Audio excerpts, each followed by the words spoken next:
Ambassador Sarah Chen stood in the massive council chamber and felt very small. The room stretched upward for hundreds of meters, designed to hold thousands of alien representatives. Giant screens floated in the air, showing the faces of species from across the galaxy. Some had too many eyes. Others had none at all. Some breathed methane. Others lived in water tanks. But they all had one thing in common. They all looked down on humanity. "Your request is denied," said Council Speaker Vorthen. He was a Keltharian, with gray skin and 4 arms. His voice came through the translation device as cold and dismissive. "For the 37th time, humanity will not receive full council membership." Sarah kept her face calm, but her hands formed fists at her sides. 50 years. 50 years since humans first developed faster-than-light travel and met the galaxy. 50 years of being treated like children. May I ask why? Sarah said. She already knew the answer. She had heard it 36 times before. But she needed them to say it again. She needed it on record. "Your species is too young," Vorthen said. He sounded bored. "The youngest council member has been spacefaring for 8,000 years. Humanity has barely left its homeworld. You have what? 40 colonies. The Vraxian Empire alone controls 12,000 star systems."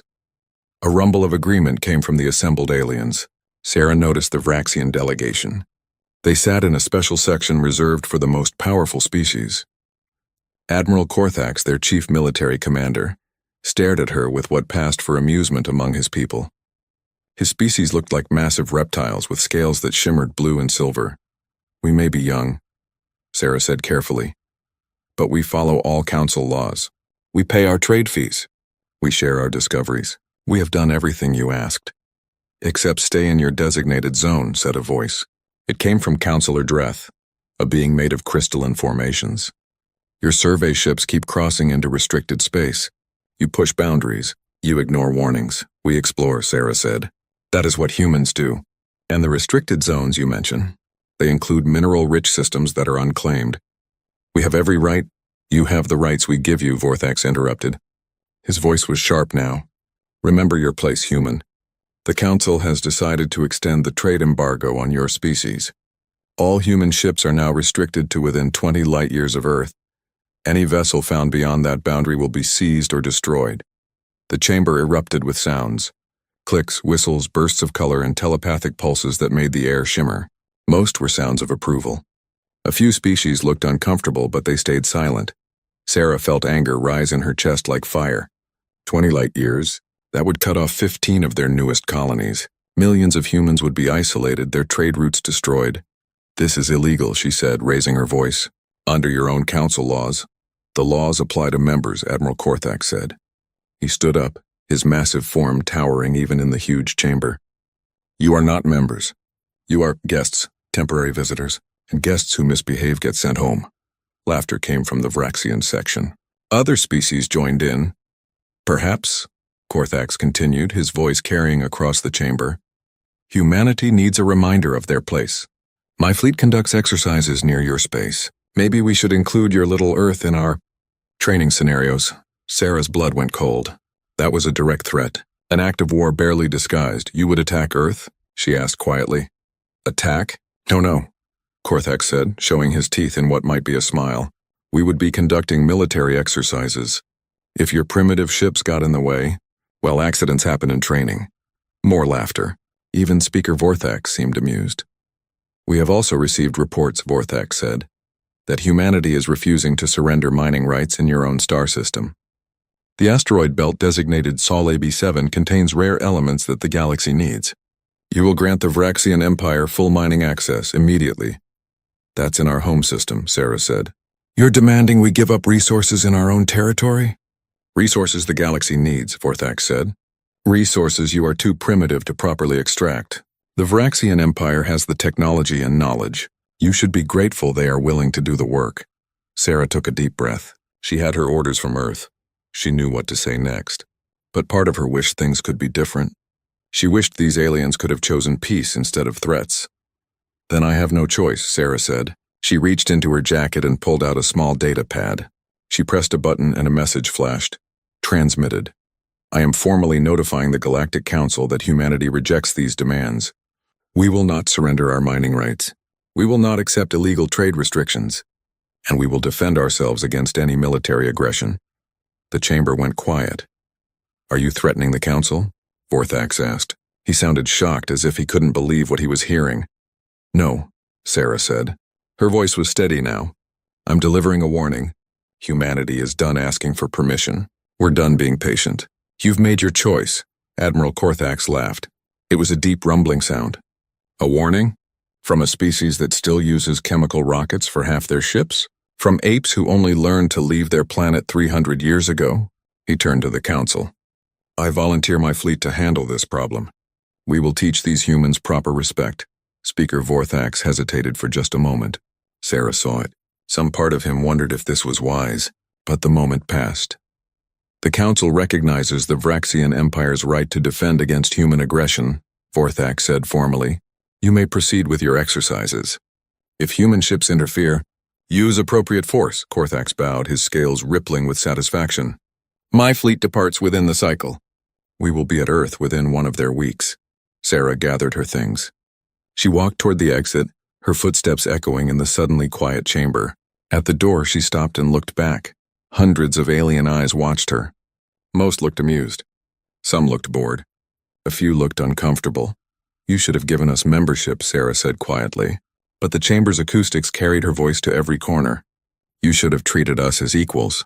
You had 50 years to make the right choice, and is that another threat?" Vorthax asked, still laughing. Sarah smiled. It was a cold smile without humor. "No, Admiral. That's my resignation. I won't be humanity's ambassador anymore. We won't need one." She touched her communication device. "Authorization, Chen Alpha 7.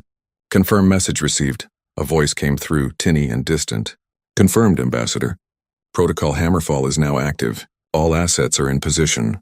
Sarah walked out of the chamber. Behind her, she heard confused muttering. They didn't understand. They thought humans were weak, primitive, helpless. They were about to learn how wrong they were. As the doors closed behind her, Sarah allowed herself one more smile. Somewhere beyond the edge of known space, in the dark between stars, something vast was moving. Something humanity had built in secret. Something the galaxy thought was impossible. The Vraxian fleet would reach Earth in 1 week. They wouldn't survive the first day. The galaxy was about to change forever, and it was already too late for them to stop it. 50 years earlier, the first human ship entered faster-than-light travel. Captain James Rivera remembered the moment the universe changed. His small exploration vessel, the Pioneer, dropped out of FTL near Proxima Centauri and found something waiting. A Caltharian survey ship. First contact. The aliens had been polite but condescending. They brought humans to the Galactic Council. They showed them wonders. And they made it very clear that humanity was at the bottom of the ladder. Captain Rivera, now Admiral Rivera, stood in a secret facility that shouldn't exist. It was built inside a massive asteroid in the Oort cloud, far beyond Neptune, hidden in the dark edge of the solar system. No alien sensors could reach this far. No council inspections ever came here. "Show me," Rivera said. The lights came on. The facility stretched for kilometers in every direction, carved from solid rock and ice, reinforced with materials that didn't exist in nature. And floating in the center, held by gravitational fields, was something that made Rivera's breath catch even after seeing it 100 times. The indomitable will, 15 kilometers long, 5 kilometers wide.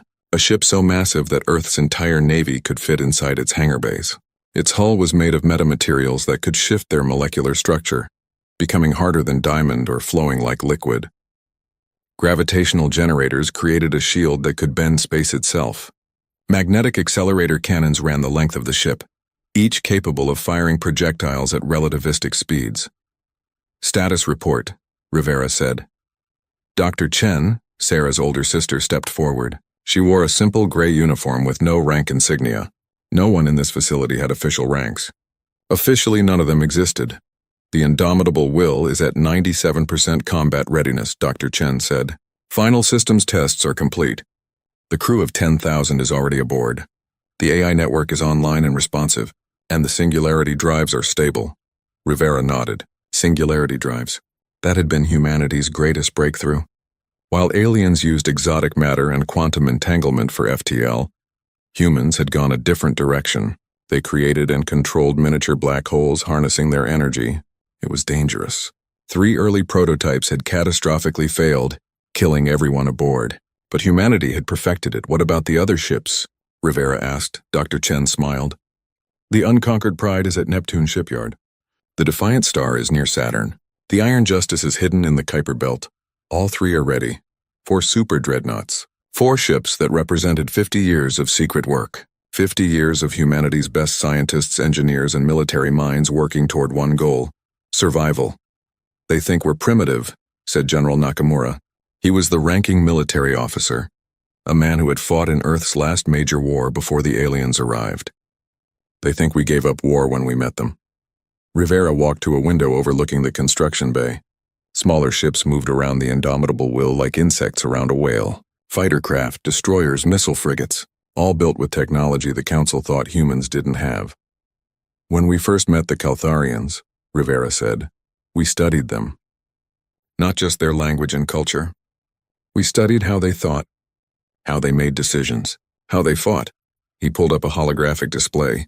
It showed battle records from galactic history. Look at this, Rivera said. The Vraxian-Caltharian War 400 years ago. It lasted 6 months. Total casualties? 12,000 across both sides. They fought 3 major battles, each in designated neutral space. They used energy weapons set to specific power levels. They followed rules. Dr. Chen nodded.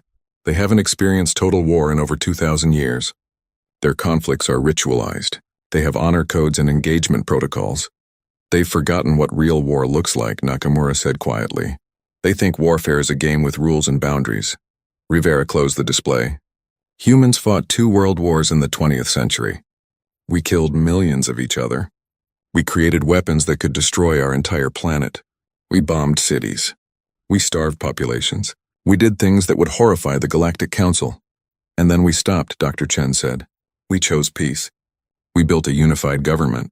We went to the stars hoping to leave that violence behind.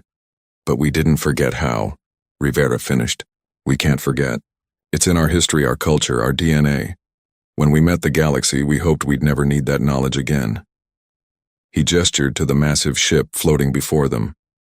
But we prepared anyway, he said, because humans learned a lesson the galaxy never had to learn. Hope for peace, but prepare for war. A technician approached.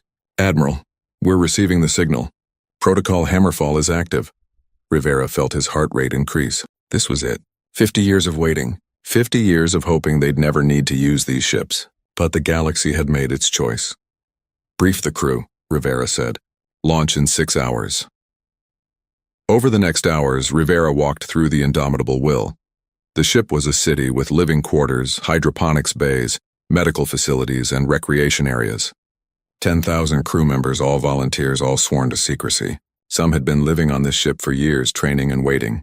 In the war room, Rivera met with his command staff. The Vraxian fleet will arrive at Earth in 7 days, he said. 300 warships. They expect to find human defenses unprepared. They expect our colony ships and civilian vessels to scatter in fear. Which they will, Nakamura said. All part of the plan. We've already started evacuating non-essential personnel from Mars and Luna. Rivera nodded. The Vraxians will think they've won before the battle even starts. They'll broadcast their victory speech. They'll make their demands, and that's when we strike. He pulled up tactical displays. We'll use the new FTL drives to emerge directly behind their fleet. They won't detect us until we're already in position. The Unconquered Pride will handle any ships that try to escape toward the outer system. The Defiant Star and Iron Justice will eliminate their carrier groups. What about their homeworld? Asked Commander Okonkwo, captain of the Indomitable Will. We'll position the ships to threaten but not attack, Rivera said. We're not conquerors. We're not monsters. We're sending a message. The galaxy needs to understand that humanity won't be pushed around, but we're not here to destroy them. Unless they don't listen, Nakamura said quietly. Rivera met his eyes. Unless they don't listen, he agreed. Dr. Chen spoke up. Admiral, some of the crew are worried. These aliens may be arrogant, but most of them haven't done anything to us personally. Are we sure about this? Rivera was quiet for a moment. For 50 years we asked nicely. We followed their rules. We tried diplomacy. And what did we get? Trade embargoes, movement restrictions, threats to our home world. They were going to attack Earth, kill millions of our people, take our resources. He looked around the room. We gave peace every chance. They chose war. Now we show them what human war looks like. The command staff nodded. 6 hours later, the indomitable will activated its drives. The controlled singularities spun up, bending space around the massive vessel. Reality twisted. The ship didn't move through space, it moved space around itself. In an instant, the ship vanished from the Oort cloud. Admiral Rivera stood on the bridge as stars streaked past. The new FTL system left no wake, no trace. As far as the galaxy knew, humans were still using primitive jump drives. They didn't know about singularity technology. They didn't know about gravitational weapons. They didn't know about combat AI networks they were about to learn. All ships report ready, Okonkwo said from her command chair. The other 3 dreadnoughts are in position. Excellent, Rivera said. He pulled up a display showing Earth. Beautiful blue and white hanging in the darkness. Worth fighting for, worth protecting. The Vraxian fleet will arrive in 7 days, he said. Let's make sure they regret it. The crew worked in efficient silence. These weren't glory seekers or warmongers. They were people who understood what was at stake. Human freedom. Human survival. Human dignity. The galaxy had tried to cage humanity, to keep them small and controlled. They were about to learn that you can't cage a species that evolved as hunters, that survived ice ages and plagues and wars, that looked at the stars and decided to claim them. The indomitable Will and her sisters moved through the darkness, bearing humanity's answer to galactic arrogance. War was coming, and this time it would be fought on human terms. Admiral Korthak stood on the command deck of his flagship, the Vengeance of Vraxia, and felt supremely confident. Behind his ship, 299 other vessels moved in perfect formation. The pride of the Vraxian Empire, the most powerful war fleet in the galaxy, and they were about to crush a species of upstart primates. Exit FTL in 30 seconds, his navigator announced. Korthax adjusted his ceremonial armor. He had prepared a speech for the humans. It would be broadcast across the galaxy, showing every species what happened when you defied the Council. When you defied the Vraxian Empire, the universe twisted. Stars snapped back into normal space. And there, hanging like a blue jewel in the darkness, was Earth. All ships report successful transition, his tactical officer said. No contacts detected. The system appears undefended. Korthax felt disappointed. He had hoped for at least some resistance. A few human ships desperately trying to protect their homeworld, but his sensors showed nothing except civilian traffic fleeing in panic. Mining stations were being abandoned. Cargo ships scattered in every direction. They run like prey animals, Korthax said, amused. His crew laughed. Begin recording. I will deliver the ultimatum. The communication system activated. His message would be broadcast to Earth and simultaneously transmitted to the Galactic Council. Every species would see this moment. Every species would remember. Humans of Earth. Korthax began, his voice deep and commanding. I am Admiral Korthax of the Vraxian Empire. You have violated Council law. You have rejected lawful demands. You have threatened peace and order. Therefore, your species will now submit to Council authority. You will surrender all military vessels. You will grant mining rights to designated systems. You will accept permanent restrictions on your expansion. You have 1 of your hours to comply or— Admiral! His sensor officer shouted. Contact. Massive gravimetric distortion behind the fleet. Korthax spun around. What? Where did it come from? Unknown, sir. It just appeared. No FTL signature, no approach detected. It's just there. On the main display, every sensor in the fleet focused on a single point in space behind them. The readings didn't make sense. The mass signatures were impossible. Whatever had appeared was bigger than his entire fleet combined. Visual, Korthax demanded. The display changed, and Korthax felt fear for the first time in his military career. A ship. No, not a ship. A moving fortress. A floating city. Something so massive that his mind struggled to comprehend its scale. It hung in space like a dark mountain, its hull absorbing light, making it look like a hole in space itself. Size estimate, he whispered. 15 kilometers in length. Admiral, the sensor officer said, his voice shaking. 5 kilometers beam. Mass readings they're off the scale. That thing has its own significant gravitational field. Korthax stared. Impossible, humans were primitive. They used chemical rockets. They barely understood FTL technology. They couldn't build something like this. They couldn't. Multiple launches from the human vessel. His tactical officer screamed, "Incoming!" The indomitable will fired. The magnetic accelerator cannons had been charging since the moment the ship dropped out of FTL. Now they released their fury. Projectiles made of compressed matter, accelerated to a significant fraction of light speed, crossed the distance between ships in heartbeats. The first projectile hit the Vraxian heavy cruiser Dominator. The kinetic energy was so enormous that the ship didn't explode. It simply ceased to exist, converted into a cloud of superheated plasma in microseconds. The second, third, and fourth projectiles struck in rapid succession. More ships vanished. The Vraxian fleet's shields, designed to deflect energy weapons, did nothing against solid matter moving at relativistic speeds. It was like trying to stop a bullet with a light bulb. "Return fire," Korthax roared. "All ships engage!" The Vraxian fleet responded. Energy weapons capable of vaporizing asteroids lanced through space. Plasma torpedoes launched by the hundreds. Missiles that could crack planets streaked toward the massive human ship and did nothing. Space itself bent around the indomitable will. The gravitational shields caught energy weapons and redirected them harmlessly into the void. Missiles detonated against barriers they couldn't penetrate. The few projectiles that got through struck armor that flowed like liquid, absorbing impacts that should have torn through any hull. "Impossible," Korthax's tactical officer said. "Their shields shouldn't exist. That technology has been proven theoretically impossible." Another salvo from the indomitable will. 7 more Vraxian ships died. The human vessel wasn't even moving. It hung in space, methodically destroying targets with mechanical precision. "Launch fighters," Korthax ordered. "Swarm them. Overwhelm their defenses." Thousands of Vraxian fighter craft poured from carrier ships. They had numerical superiority. They had speed and maneuverability. The indomitable will opened its hangar bays. What emerged made Korthax's blood run cold. Not fighters, not piloted craft, swarms of small, fast-moving drones. Hundreds of them. Thousands. They moved with perfect coordination, each one making decisions faster than any living pilot could think. Artificial intelligence. The kind that was banned by galactic law because it made warfare too efficient, too deadly. The humans had built AI war machines. The drones tore through Vraxian fighters like predators through prey.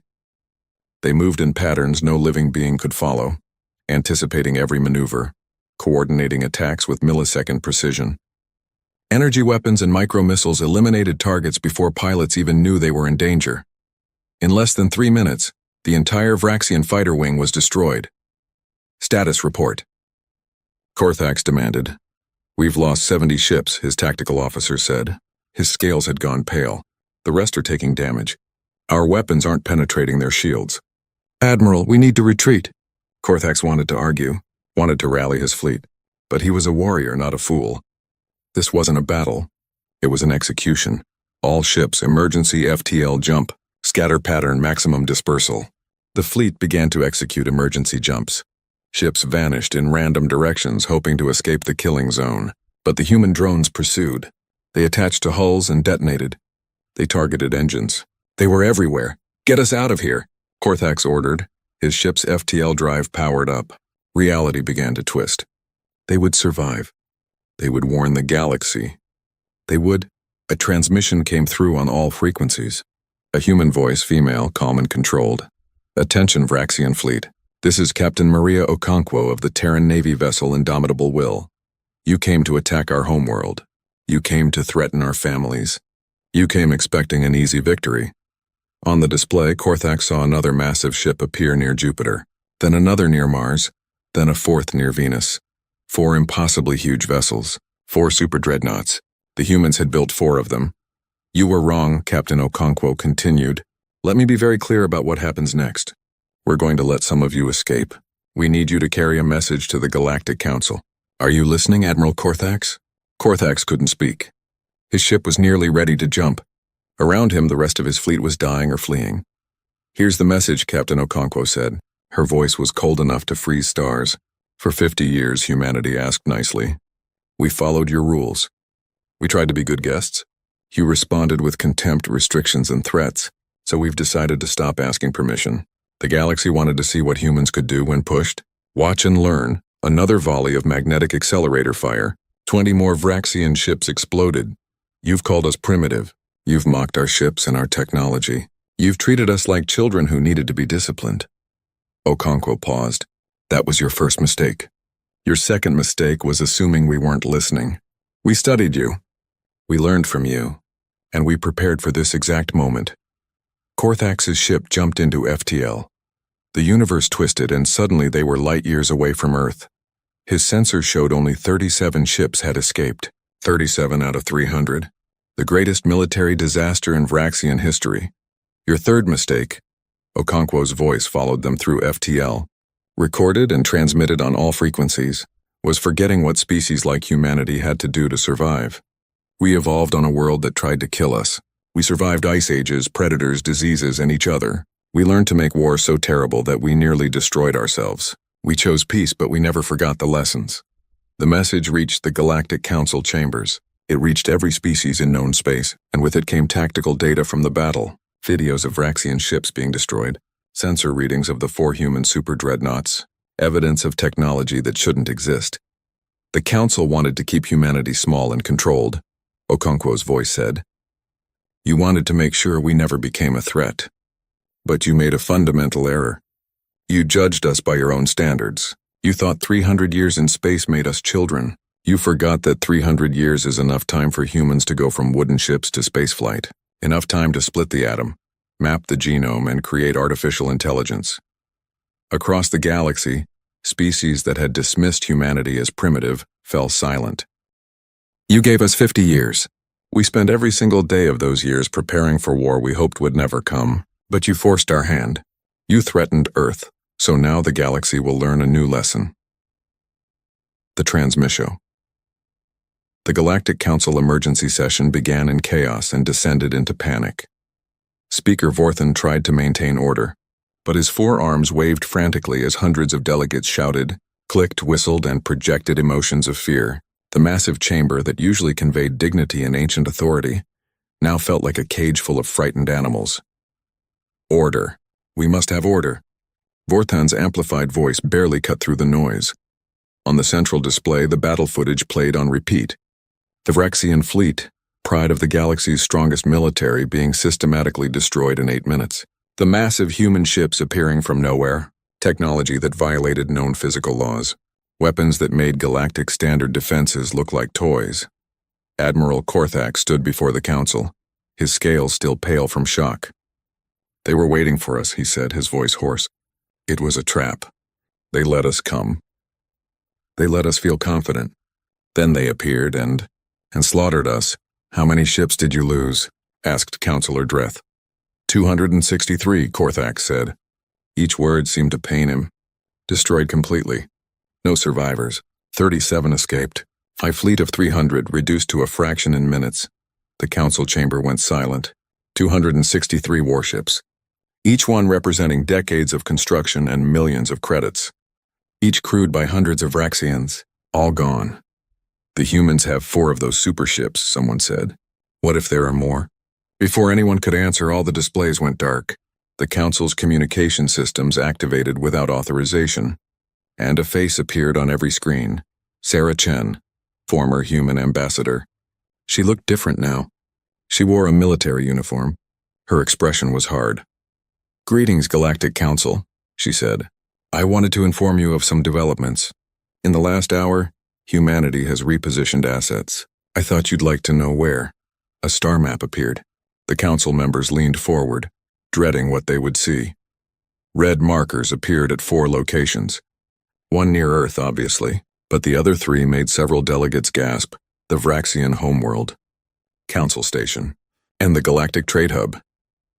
As you can see, Sarah continued, humanity now has a super dreadnought positioned at each of your most strategic locations. The unconquered Pride is currently in orbit around Vraxia Prime.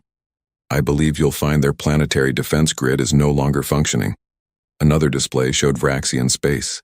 Their orbital weapons platforms, hundreds of them, built over centuries, were dark and drifting, disabled without a single shot being fired. How? Korthax whispered. Those platforms were hardened against every known attack. Against every known attack, Sarah agreed. Humans are very good at finding new ways to do things. But don't worry. We disabled them, not destroyed them. They can be repaired. Assuming you give us reason to allow that. Counselor Dreth's crystalline form flickered with agitation. This is an act of war. You've violated sovereign space. Threatened council installations. War? Sarah's expression hardened. You sent a fleet to attack Earth. You threatened to destroy our homeworld. You imposed illegal embargoes. And you have the audacity to call our response an act of war? Vorthan raised his hands. Ambassador Chen, please. Let us discuss this calmly. Violence serves no one. I'm not an ambassador anymore, Sarah said. And we're past discussion. We spent 50 years discussing. You spent 50 years ignoring us. So now we're dictating terms. Are you ready to hear them? The council looked at each other. What choice did they have? Human super dreadnoughts could attack at any moment. They had technology that shouldn't exist. They had already proven they could destroy fleets and disable planetary defenses. Speak, Vorthan said quietly. Sarah pulled up a document. First, all trade embargoes against humanity are lifted immediately. All movement restrictions are cancelled. Humans have free passage through all council space. That's reasonable, someone muttered.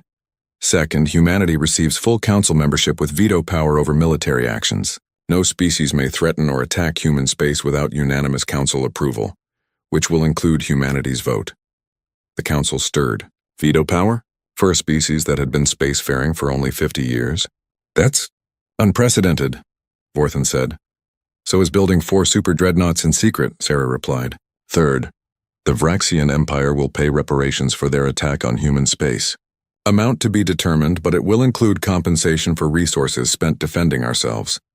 Korthax's scales flushed with anger, but he said nothing. What could he say? Fourth, any species that has harmed human civilians over the past 50 years will face war crime tribunals. Human legal experts will assist in identifying and prosecuting offenders. And if we refuse these terms? Dreth asked. Sarah's smile was cold. Let me show you something. The display changed. It showed a strange weapon test. A missile launching from a human ship. But when it detonated, space itself seemed to break. Cracks of light spread through the void. Ships caught in the effect simply vanished, not destroyed, but gone as if they had never existed. This is a subspace fracture weapon, Sarah explained. We call it a reality ripper. It creates catastrophic tears in the fabric of space-time. If we wanted to, we could deploy these weapons in major hyperspace lanes. We could collapse FTL travel across entire sectors of the galaxy. Trade would stop. Communication would stop. Your entire civilization depends on FTL travel. Imagine losing it. The council chamber was deathly silent. We won't use these weapons, Sarah said, unless you force us to. Humanity doesn't want to be conquerors. We don't want to rule the galaxy. We just want to be left alone to live our lives and explore space freely. Is that really too much to ask? Over the next hours, the council debated. Some species wanted to fight. The Vraxians, despite their defeat, spoke of honor and revenge. A few warrior cultures agreed, but others were more practical. The Caltharians ran calculations. The Metherian collective did probability analyses. The crystal beings consulted their ancient databases. Every analysis reached the same conclusion. Humanity couldn't be defeated with current galactic technology. At best, the galaxy might achieve a stalemate after years of devastating war. At worst, humans would systematically destroy everything. And then intelligence reports came in that changed everything. We've detected 8 more construction facilities, a Caltharian intelligence officer reported, hidden throughout human space.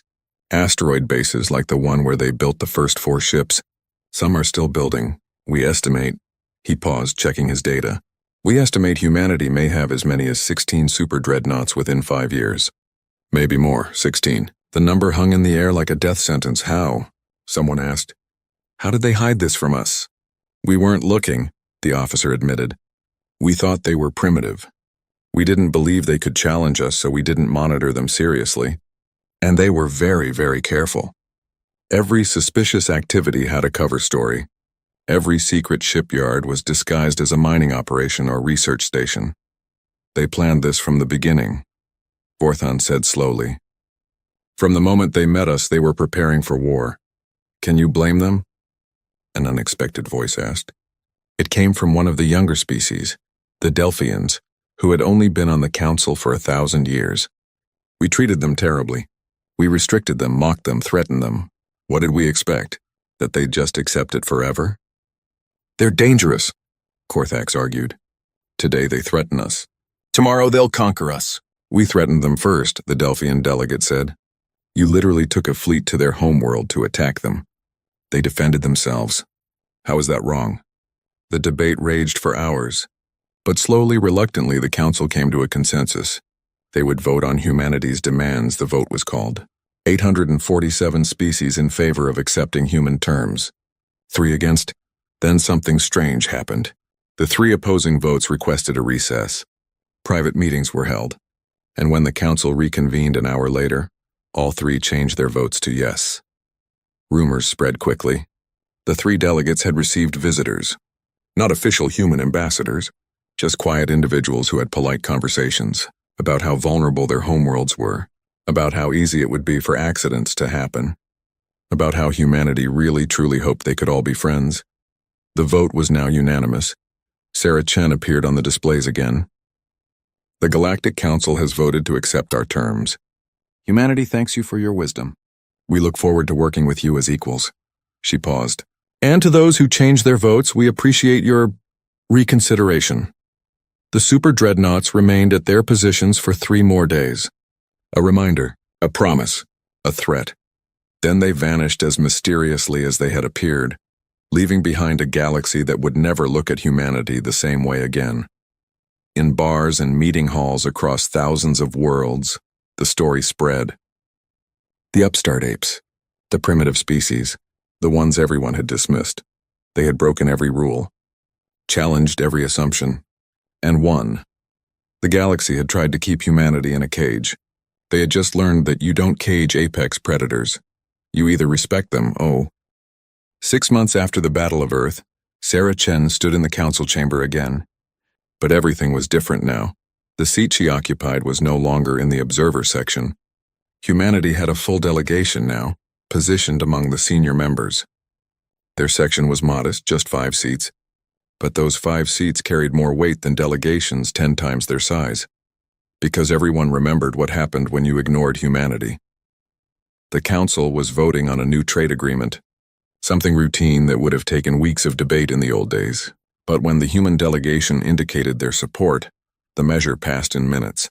No one wanted to argue with the species that had 4 super dreadnoughts hovering at strategic points throughout the galaxy. After the session, Sarah walked through the station's public areas. Aliens stepped aside to let her pass.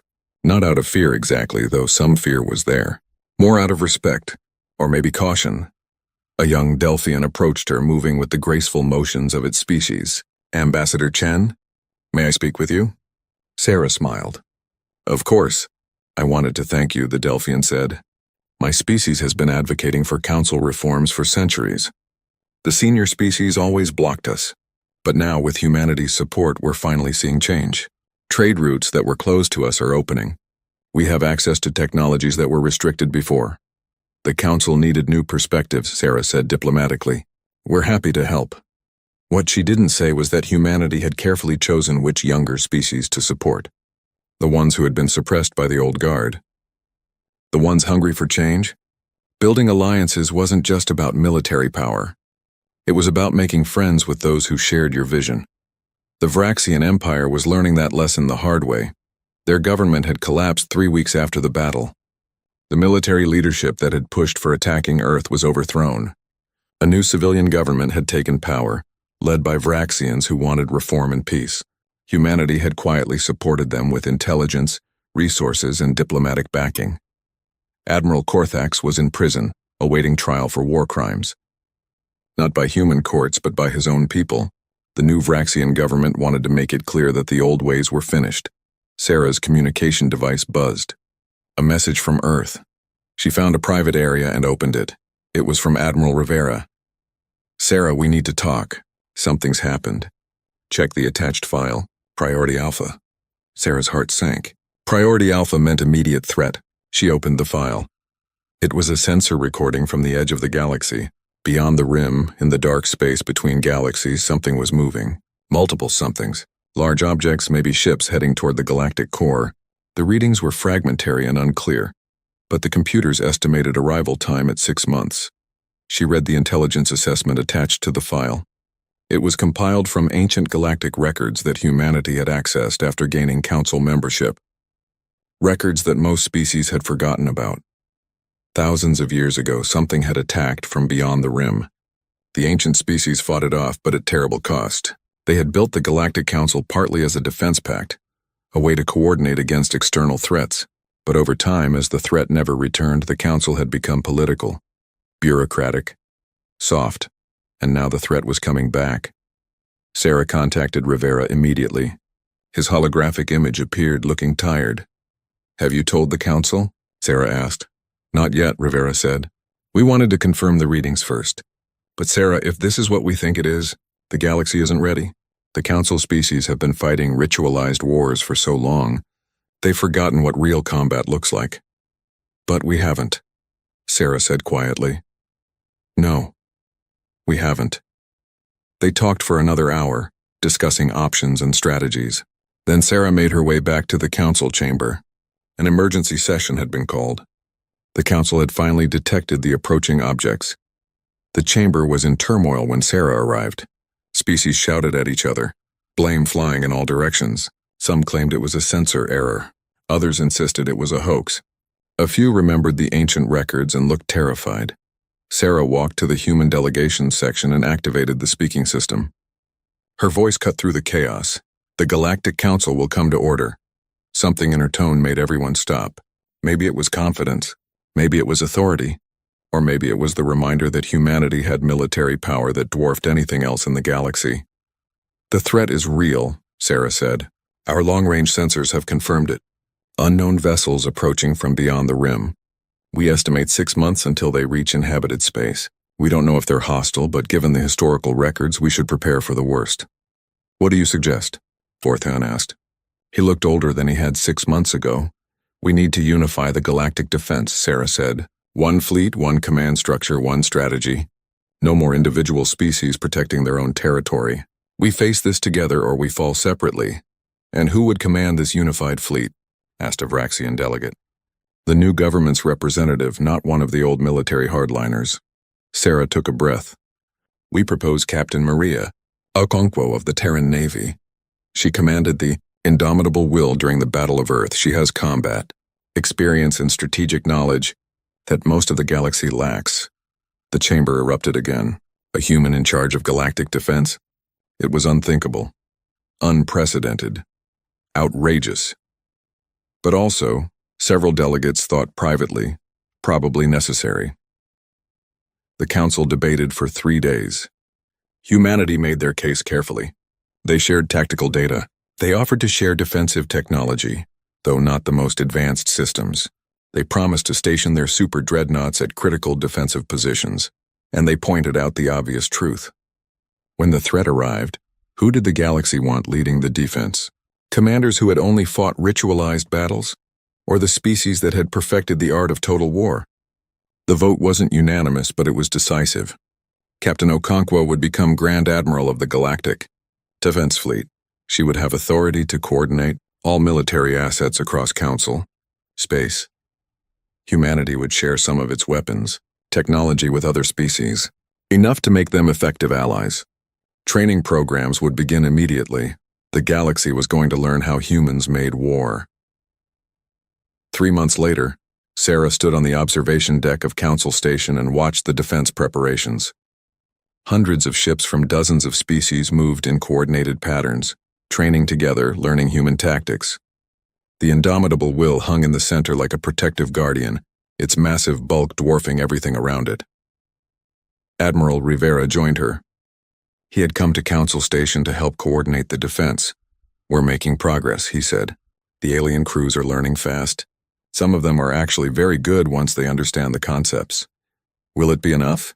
Sarah asked. Rivera was quiet for a moment. "I don't know. We're preparing for war against an enemy we know nothing about. But at least we're preparing. That's more than the galaxy was doing 6 months ago." "Do you ever regret it?" Sarah asked. "Building the dreadnoughts. Starting the war. Every day," Rivera admitted. "So many died. Fraxians mostly. But blood is blood. But I also know what would have happened if we hadn't prepared. The Council would have kept restricting us, pushing us down, maybe eventually deciding we were too dangerous to exist. And now with this new threat, the galaxy would have faced it unprepared and probably lost. Sarah nodded. We did what we had to do. Doesn't make it easier, Rivera said. A message came through to both of them. Admiral Okonkwo was requesting their presence on the Indomitable Will. They took a shuttle over, marveling as always at the sheer size of the ship. Okonkwo met them on the bridge. She looked comfortable in her new role, confident without being arrogant. Behind her, the bridge crew worked efficiently, a mix of humans and aliens now. Training the alien observers was part of building trust. We've gotten better readings on the approaching vessels, Okonkwo said, pulling up a display. I wanted you to see this before I briefed the Council. The display showed enhanced sensor data. The objects were definitely ships, large ones, and there were hundreds of them, possibly thousands. Coming straight for the Galactic Core. Can we fight them? Sarah asked. Okonkwo smiled grimly. We're human. We can fight anything. Whether we can win? That's a different question. Rivera studied the tactical display. We'll position the Super Dreadnoughts at choke points. Use the alien fleets to harass and delay. Draw them into defensive positions where we have advantage. Standard human strategy. Adapt it for space warfare on a galactic scale. And if that doesn't work? Sarah asked. Then we show them what desperation looks like, Okonkwo said. Humanity's greatest weapon has always been our refusal to give up. We survived ice ages with stone tools. We survived plagues that killed half our population. We built civilization in the ruins of our own wars. Whatever's coming, they're about to learn that humans don't quit. Sarah looked out at the assembled fleet.